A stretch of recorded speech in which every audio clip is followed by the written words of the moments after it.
We'll fight until we win, declares this striker.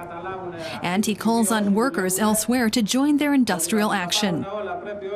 He says it's our last chance.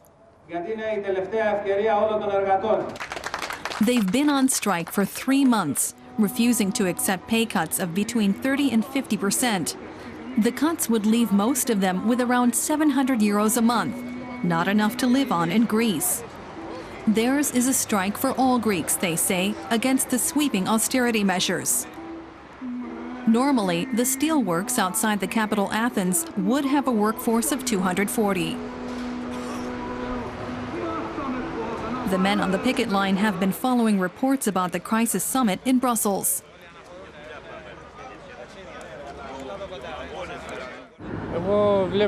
If they make further cuts here, there won't be any work for people in Greece. We won't survive.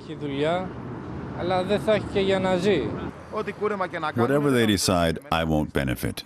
The people in Brussels have to boost growth so that companies can recover. There's widespread solidarity with the strikers. Every day, people come by with food and donations, a lifeline for the workers. While on strike, they have no other financial support. This is about defending a decent living wage. That's what makes solidarity so important. Stelios wants to show us what life is like for the strikers.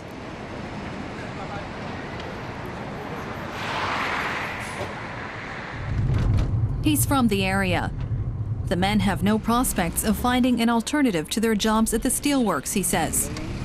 The economic crisis is simply too severe. You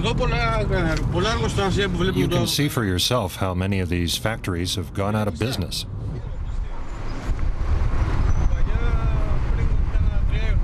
It's like we're all turning into ghosts, into shells of what we used to be.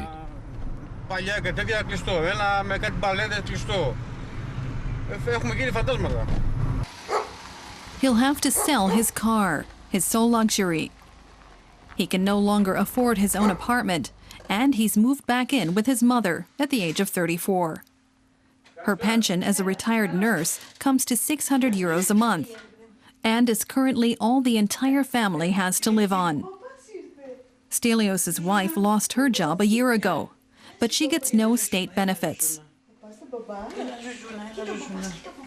Family unity is essential for many of those affected. But in some cases, even that isn't enough.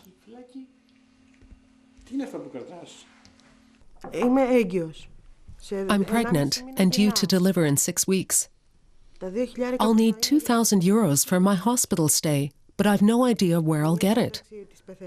From my mother-in-law's tiny pension, it's so difficult. Those on strike are sure of one thing. There can be no additional austerity measures, even if it means the country goes bankrupt. We workers are not afraid of state bankruptcy. Let it happen. If things carry on as they are, we won't have enough money to survive. A lot of workers are heavily in debt because they can't pay their bills. Some barely have enough money to get to work. The hope is that more of their fellow Greeks will join them by going on strike as well. That's why they're off to the nearby aluminum works, where employees are also facing pay cuts.